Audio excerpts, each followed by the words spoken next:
In the ongoing warfare between Israel and Hamas, heavy fighting is reported from Khan Yunis, the second largest city in the Gaza Strip. The Israel Defense Army has ordered all the civilians to vacate the region as at least 300 Palestinians were reported dead yesterday across the Gaza Strip. In the meantime, UN General Assembly is voting tomorrow in a bid to force another ceasefire in the ongoing hostilities, even as Qatar, the mediating nation, has said that there are now very slim chances of any kind of temporary pause in fighting. Good morning, I'm Chitrakar, and these are the headlines of the hour. It's Bala Chaturdashi today. Devotees throng Pashupati temple and the surrounding to observe the festival.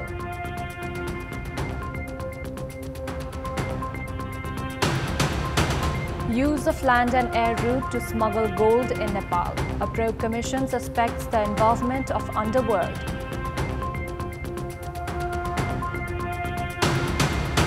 Qatar's Prime Minister Sheikh Al Thani says that the efforts for ceasefire in the war between Israel and Hamas will continue even as chances are slim. And Girona go top of La Liga as they crush Barcelona 4-2 at the Olympic Stadium. Barca push to the 4th place.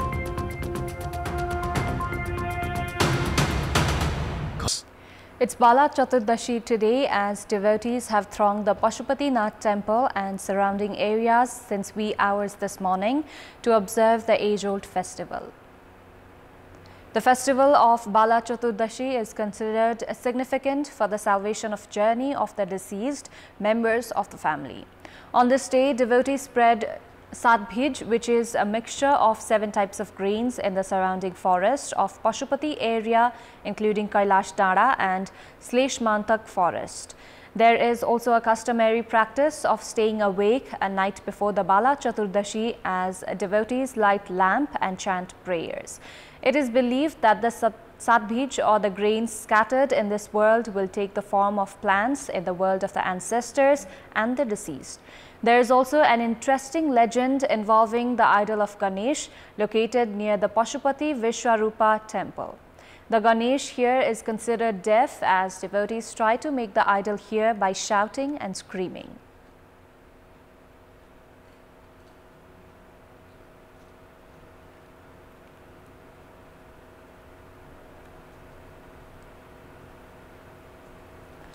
The 60 kilograms of gold smuggled from the Trivandrum International Airport about 4 months ago highlighted a frightening nexus of international gold smugglers in the country.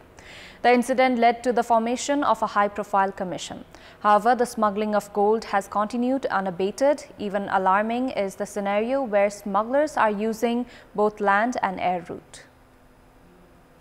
Gorkha's Chandra Ghale was arrested from the Trivandrum International Airport last Thursday as he was carrying 14 kilograms of gold en route from Dubai.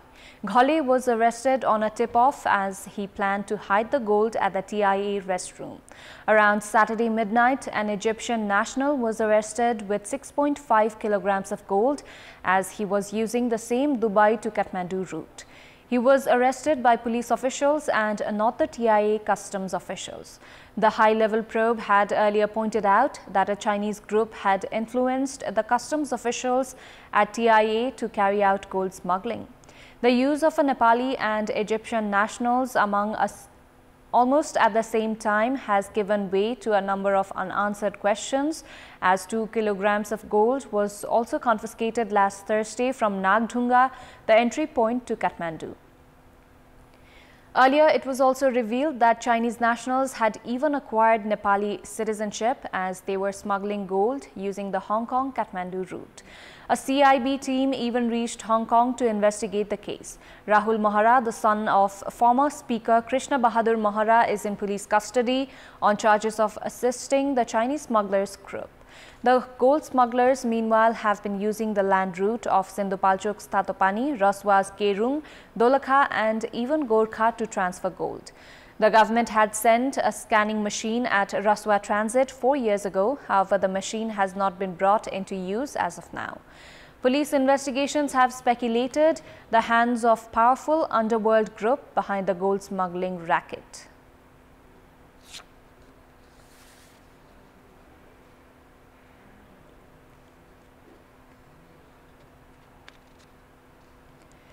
Minister for Foreign Affairs NP Saud has requested the government of Qatar to make efforts for the safe release of Nepali student Bipin Joshi, who has been held hostage by Hamas since October 7. Minister Saud, who had reached Qatar to participate in the Doha Forum, met with Qatar's Minister for Foreign Affairs Mohammed bin Abdul Aziz Al Khulaifi and requested to make efforts for the release of Bipin Joshi yesterday. The Ministry of Foreign Affairs has informed that Qatar's Foreign Minister Al Khulaifi said that continuous efforts are being made for the release of Nepali national Joshi. Bipin Joshi was taken hostage by Hamas militants during the October 7 attacks in Israel. It was International Human Rights Day yesterday. In this context, in our Public Voice segment, we had asked people what should be done to secure human rights of everyone. Let's take a look at what they had to say.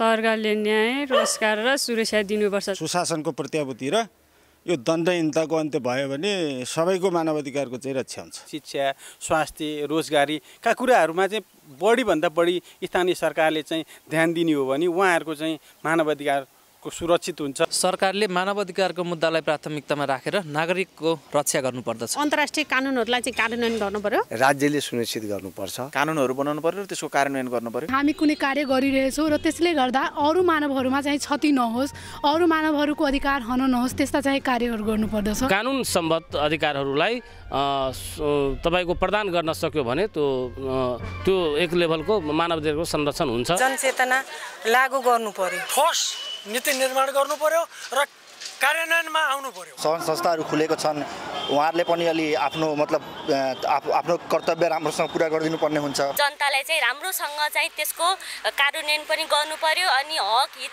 अधिकार पनि पाउनु पर्यो मानवाधिकारसँग जोडिएका कानुनहरु छ त्यो कानुनहरुको चाहिँ कार्यान्वयन हुनु पर्यो हरेक मान्छेले सकारात्मक सोच लिएर अरूको आत्मसम्मानमा ठेस नपुग्ने गरी अगाडि बढ्ने हो भने सबैको मानवाधिकारको रक्षा हुन सक्छ सही नीति बनाएर नेतृत्व वर्ग र जनप्रतिनिधिहरूले अगाडि बढ्नुपर्छ संविधानको किताबमा मात्र लेखेर भएन कि यो कार्यान्वयन गर्नु पर्यो शोषण दमन र अन्याय र अत्याचारमा पर्ने कुनै पनि मानव जातिलाई तोबाट विमुख गराउनु राज्यको पनि कर्तव्य हुनेछ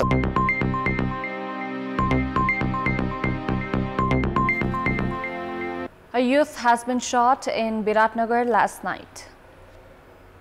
Morang police have said that a Nirdosh Sangraula of Biratnagar Metropolis 8 had been shot at around 5:45 p.m. yesterday evening in the Nepal-India border area. Sangraula, who has been shot in the left thigh, is undergoing treatment at Koshi Hospital in Biratnagar. The injured has said that he had been attacked while he was returning from across the border after purchasing consumable goods. Head of Morang Police, Deepak Pokhrel, said that investigation on the incident is underway. Time now for our segment, Public Pulse, where you text us with your opinion. Public Pulse. Here's the question: what could be the reason for the delay in the formation of laws related to federalism? The options are A, centralized mindset, B, complications in sharing of rights, and C, not adequate pressure. Voting is on. Type any WS, select your option A, B or C and send it to 34001 to share your opinion with us. Time now for international update.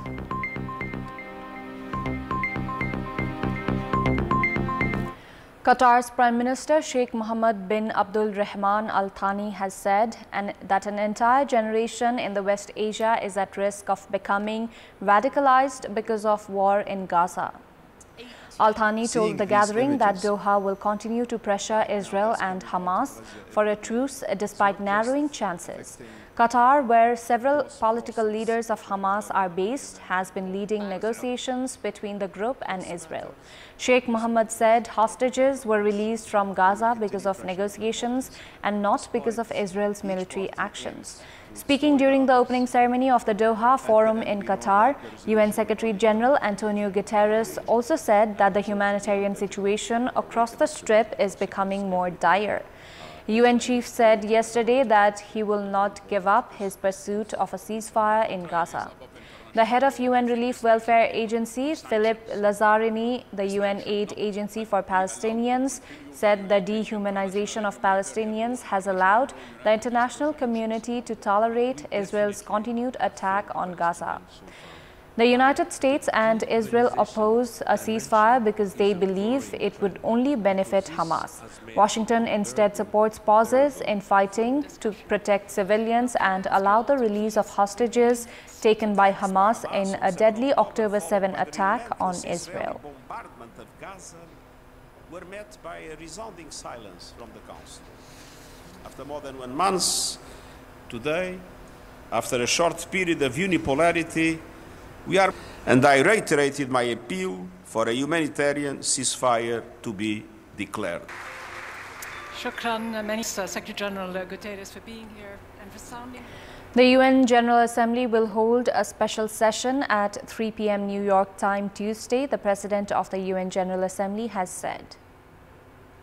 In a letter to member states, Denise Francis said he had called the meeting at the request of Egypt and Mauritania, the chairs of the Arab Group and the Organization for Islamic Cooperation of Countries. In their letter requesting the meeting, Egypt and Mauritania referred to the grave situation of the Palestinian civilian population in the Gaza Strip. Egypt and Mauritania have invoked the UN General Assembly Resolution 377, Uniting for Peace, in a letter to the President of the General Assembly. The President responded by convening a special session of the Assembly to be held tomorrow. In their letter, Egypt and Mauritania said the special session was needed after a permanent member of the Security Council vetoed a Security Council Gaza ceasefire resolution, a reference to the US. Adopted by the UN General Assembly in 1950, Resolution 377 allows the 193-member UN body to act where the UN Security Council has failed to exercise its primary responsibility for the maintenance of international peace and security. While the World Health Organization has requested immediate unimpeded access to Gaza, as its chief called the current situation catastrophic. UN forces in Lebanon have warned of a wider conflict as Israel and Hezbollah escalate their strikes and drone attacks. About 18,000 Palestinians have been killed and 49,500 injured in Israeli bombardment since October 7, including 297 in the past 24 hours. An estimated 1,200 people in Israel were killed in the Hamas attack that started the war. The Ukrainian President Volodymyr Zelensky is meeting U.S. counterpart Biden tomorrow, moving on from a visit to Argentina to attend Milei's inauguration. It comes as feuding U.S. lawmakers continue to block further aid to Kyiv.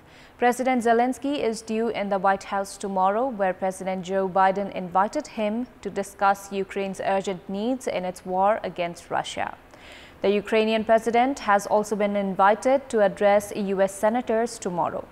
White House Press Secretary Karine Jean-Pierre said in a statement yesterday that Zelensky and Biden would discuss the vital importance of the United States' continued support at this critical moment. The Ukrainian presidency, meanwhile, said the visit would focus on the continuation of defense cooperation between Ukraine and the United States, particularly specific joint projects on the production of weapons and air defense systems, as well as coordination of efforts between the two countries in the coming year. The visit comes a week after Republican senators blocked $106 billion in emergency aid, primarily for Ukraine and Israel. They are trying to tie a package of immigration reforms to the assistance. The Italian fire service responded to a collision between two trains in Italy last night, which left several passengers with injuries. Local media reported that 17 people had been injured in the crash, but none of them were considered to be serious. The two trains were traveling between Faenza and Forlì on the Bologna-Rimini railway line. Italian firefighters said the rail traffic was suspended between Castel Bolgonese and Forlì. They also said search and rescue operations were concluded.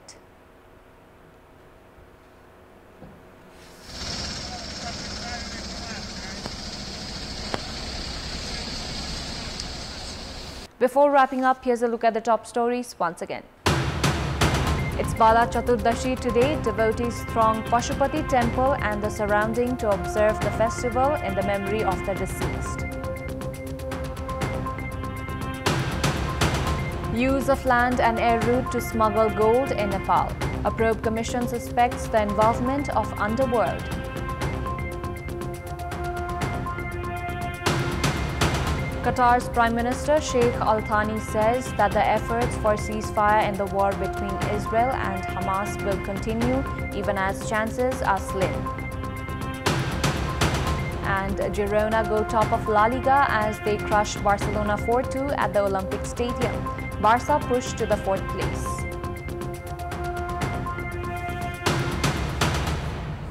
That's all for the moment. Thank you for watching. Good day.